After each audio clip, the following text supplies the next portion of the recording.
আন্তর্জাতিক মিথ্যাবাদী, রকেট মৌলবী, England premier লিগের খেলোয়াড়, 1990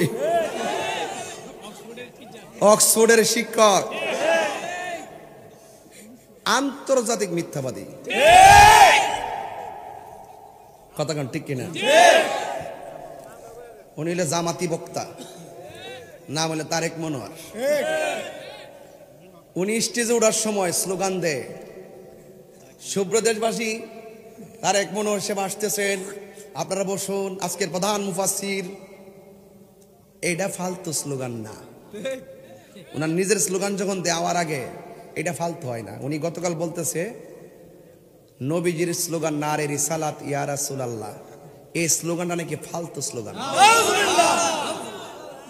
এটা আমাদের কালিমার স্লোগান, এটা আমাদের ইমানি স্লোগান।